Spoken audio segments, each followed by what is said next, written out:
नमस्कार, मी महाराष्ट्र बोलतो या कार्यक्रमामध्ये पुन्हा आपल्या सगळ्यांचं स्वागत। आपण आढावा घेतोय वसई विधानसभा मतदारसंघाचा आणि या शेवटच्या भागामध्ये बुलेट पॉइंट फॉर्म्समध्ये इथले सगळे सुजाण नागरिकांकडून आपण छोटे छोटे महत्त्वाचे मुद्दे कोणते आहेत थोडक्यामध्ये जाणून घेणार आहोत। विद्यमान जे आमदार आहेत त्यांनी फक्त गावाचाच मुद्दा धरून ठेवला। युवकांसाठी कोणत्या रोजगाराच्या संधी नाही किंवा युवकांसाठी शिक्षणासाठी कोणती संस्था किंवा काही करण्यासाठी काहीच केले नाही आहे। ज्या विषयावर वसईतले आमदार निवडून आले आणि गाव बचाव समिती स्थापन केली आणि वसईतली हिरवळ शेती तशीच राहिली पाहिजे म्हणून लोकांची दिशाभूल करून निवडून आले, पण त्या वसईतील शेतकऱ्यांसाठी त्यांनी कोणत्या योजना महाराष्ट्र शासनाकडून आणल्या आणि त्या राबवून घेतल्या याची जरा वसईतल्या आमदारांनी माहिती दिली तर आम्हाला बरं वाटेल। आज जो एस टी डेपो पाहिलं की संपूर्ण महाराष्ट्रामध्ये जिथून बसेस जातात कारवारपर्यंतही जातात, म्हणजे त्याही डेपोला आज तो पाण्याखाली पावसाळ्यात असतो, काय सुविधा करून दिलेल्या आहेत। त्याचबरोबर PWDचे रोड या 4 वर्षात खड्डेमय होत आहेत, तर त्यासाठी या आमदारांनी काय केलेलं आहे। इकडचे शेतकरी त्यांच्या जमिनी कमी राहिल्या, 1 गुंठा 2 गुंठा, महानगरपालिका झाल्यानंतर रिझर्वेशन आलं, police station reservation, green zone reservation, हे रिझर्वेशन माझ्या माहितीप्रमाणे 72 को 75 प्रकारचे रिझर्वेशन आहेत सेल्स। आता 1 का 2 गुंठे तुमचा समजला अतिशय महत्त्वाचा आणि जिव्हाळ्याचा प्रश्न या ठिकाणी शेतकऱ्यांच्या बाबतीतला प्रश्न केला की शहरात झपाट्यानं शहरीकरण होत असताना इथला शेतकरी मात्र नामशेष होतानाचं चित्र पाहायला मिळतंय। पुन्हा एकदा आपण स्थानिक या ठिकाणी महत्त्वाचे काही काँग्रेसचे नेते आहेत त्यांच्याकडे पण जाऊयात। कोणते महत्त्वाचे विषय वाटतात? 29 गावाच्या ज्या प्रश्नावर विधानसभा लढवली गेली तो एक प्रश्न महत्त्वाचा उपस्थित होतोय। वास्तविक ह्या मतदारसंघामधून वसई मतदारसंघामधून विवेक पंडित यांना मागच्या टायमाला निवडून दिलं। निवडणुकीच्या टायमाला जी आश्वासनं दिली होती त्यातली कुठलंही आश्वासन त्यांनी पूर्ण केलेलं नाही। उदाहरणार्थ गावांचा प्रश्न तो तसाच आहे, गावाच्या मुद्द्यावर ते निवडून आले। दुसरी गोष्ट अशा अनेक प्रश्न सांगता येतील, जसं जुचंद्र आहे, जुचंद्राच्या खाडीवरचं जे ब्रिज आहे त्याचं आजपर्यंत उद्घाटन होऊ शकलं नाही, तयार व्हायचं तर बाजूलाच। आता इलेक्शन जवळ आलं आहे, आता आज उद्या उद्घाटन होईल, पण काय ते सांगता येत नाही, उद्घाटन होईल पण मात्र लोकांची फसवणूक होते। आणि हे आमदार आम्हाला सर्वांना सांगतात की इथे आमदारांचं काम फक्त कायदे बनवणं आहे, इथे रोड गटर पाणी हा प्रश्न आमदारांचं काम नाही। तर अशा आमदारांना इथली जनता आता निवडून देणार नाही।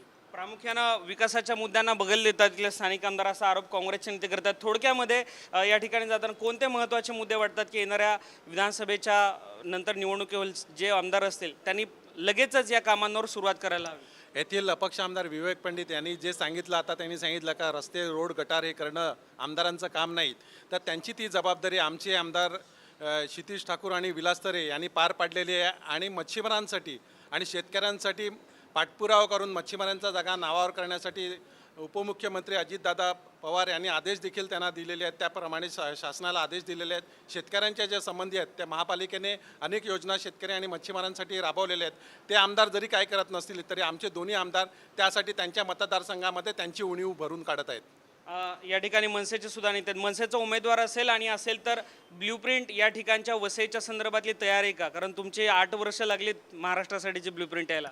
साहेब, ब्लूप्रिंटचं असं आहे की जर महाराष्ट्र खरोखर जर घडवायचा असतो तर त्याला अवधी लागतो। राहिला विषय सत्ताधाऱ्याचा आणि विरोधकाचा, सर्व वसई बकाल केलेला आहे, दोनही या वसईचा विकास झालेला नाही। पाण्याचा प्रश्न आहे 100%, आजही पाण्याचा पाचूबंदर असो नायगाव असो अनेक ठिकाणी वनवण्या पाण्यासाठी भटकावं लागतात। यांनी टँकर वाढवले स्वतःच्या खिशे भरण्यासाठी, दुसरं या ठिकाणी काही झालेलं नाही। फक्त महाराष्ट्र नवनिर्माण सेना राजसाहेबांना एकदा चान्स द्या, 100% 5 वर्षामध्ये महाराष्ट्र निर्माण झाल्याशिवाय राहणार नाही। कोणते मुद्दे घेऊन विधानसभा निवडणुकींना सामोरं जाणार? सगळ्यात महत्त्वाचं म्हणजे वसई विधानसभेमध्ये ग्रामीण भाग, मधला शहरी भाग आणि पूर्वेकडला डोंगराळ भाग असा 3 भाग पडत आहेत। तर तिन्ही भागांचे अलग अलग प्रश्न आहेत, त्या तिन्ही भागाला साजेसं नेतृत्व मिळेल या पद्धतीने आम्ही हे घेऊन पुढे जात आहोत। पूर्ण वेगवेगळे प्रश्न आहेत, जरी एक विधानसभा मतदारसंघ असला तरी त्या प्रश्नांवर आम्ही अभ्यास करून पुढे जाऊ असं म्हणतात। थोडक्यामध्ये मी आपल्याला सांगू इच्छितो की गावाच्या विषयावरती मी स्वतः हायकोर्टामध्ये पार्टी आहे आणि आम्ही गेले 3.5 वर्ष लढवतोय। निरनिराळ्या युक्त्या प्रयुक्त्या करून हे पुढे ढकलत 3.5 वर्ष गेली, अजून काय होणार आहे ते माहिती नाही। पण नुकता एका शेतकऱ्याने विषय काढला की आमची शेती बागायती धोक्यात आहे। या शेती बागायतीच्या उद्धारासाठी आम्ही गेल्या अनेक वर्षापासून संघर्ष करतो, पण मला इकडे सांगितलं पाहिजे की अनेक शेतकऱ्यांची नावे सातबाऱ्यावरून गायब झालेले, त्यांना माहिती नाही माझ्या सातबाऱ्यावरून नाव कधी गायब झालं ते। अशा सर्व सातबाऱ्याची फेरफाराची चौकशी CBIने करावी अशी आम्ही मागणी करू. सगळ्यात प्रामुख्यानं मुद्दा येतोय तो 29 गावाच्या महापालिकेच्या हद्दीतल्या समावेशाचा. गेल्या वेळी त्या प्रश्नावर विधानसभा लढवली गेली, मात्र अजूनही न्यायालयात प्रलंबित आहे तो प्रश्न. शेतकरी नामशेष होतोय. कोणकोणते कशा पद्धतीनं ब्ल्यूप्रिंट विकास आराखडा घेऊन तुम्ही लोकांच्या समोर जाणार आहात? एक महानगरपालिकेने रिझर्वेशन टाकली. महानगरपालिकेकडे रेडीमेड सिडकोनी बनवलेला आराखडा आला आहे, त्यामुळे महानगरपालिकेने रिझर्वेशन कोणावर टाकण्याचा प्रश्न येत नाही. दुसरं, CBIकडून चौकशी करा, स्वागत, पण कोणते झाले सांगा तर खरं. प्रशासनाला 2 कंप्लेंट द्या, तहसीलदाराला, प्रांताला. तेवढी जर तक्रार दिली तर जास्त बरं होईल.